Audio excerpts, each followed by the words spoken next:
Je suis plus sur le terrain. J'ai le papa de mes deux premières filles qui est médecin généraliste, qui est confronté tous les jours au Covid. Et en fait, je garde les filles tout le temps et il voit pas ses filles depuis 15 jours parce qu'il veut pas les mettre en danger. Je parle à des amies à moi qui sont infirmières. Elles bossent, elles sont sur le terrain, elles y vont, mais voilà, elles manquent de moyens, elles manquent de masques, elles manquent bientôt de respirateurs en réanimation. Donc, ouais, c'est un peu la cata, quoi. Mais, mais il y a quand même une grosse solidarité et ça, c'est magnifique. Ce qu'on vient d'entendre là, c'est chouette. Tout le monde se mobilise, tout le monde essaye à son niveau de faire un maximum avec ce qu'il sait faire. On essaye de récolter des fonds, on essaye de trouver des idées, s'entraider, les parents, les soignants, ceux qui sont pas du domaine médical. Là, ce soir, si on est tous réunis aussi, c'est aussi de la solidarité, c'est pour parler de ce qu'on vit et se dire, ah, toi aussi, tu vis ça, bah, ça me rassure. Et toi, tu fais comment? Ah, bah voilà. Et puis tous les gens qui sont en train de nous écouter, peut-être que ça les rassure aussi d'entendre nos avis, ce qu'on vit tous les jours et le fait d'être tous dans la même galère quelque part, bah, ça nous rassure un petit peu, quoi. Quand c'est arrivé en Chine, euh, je me rappelle, j'ai vu ça à la télé et j'ai dit à mon mari, faut commander des masques, faut commander des masques. Parce que c'était obligatoire que ça arrive chez nous. C'était obligatoire, on n'allait pas être épargné. C'est un virus, donc il faut se protéger. Oui, je pense qu'on n'était pas prêt.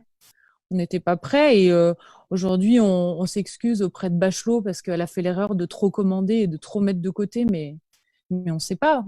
Et elle était dans la prévention. Moi, je pense qu'on n'était pas prêt à avoir ce virus. On n'est pas prêt à la guerre, quoi, finalement. Ça fait Mmh. un petit peu peur. Moi, je suis un peu inquiète. Je me dis, tiens, le président annonce que c'est la guerre et en fait, on n'est pas prêt. Qu'est-ce qui se passe? C'est-à-dire que je pense que les éléments ne sont pas clairs. C'est-à-dire que d'un côté, on nous permet d'aller voter, puis de l'autre côté, on nous dit restez chez vous à quelques heures d'intervalle.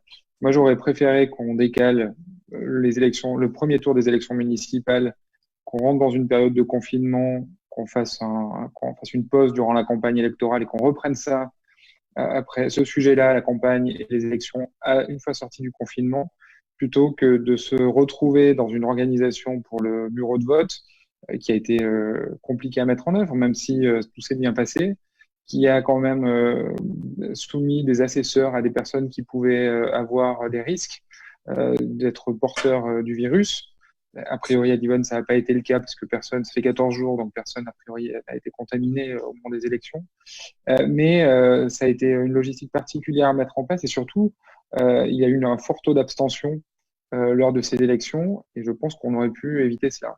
Ça, c'est le premier point. Et le deuxième, euh, je pense qu'il faut écouter les consignes du gouvernement, du président, ne pas sortir de chez soi. Après, il faut que les consignes soient stables et durables et claires. Et je crois que sinon, en tant qu'élu local, on souhaite appliquer ces consignes, il faut qu'elles soient le plus claires possible.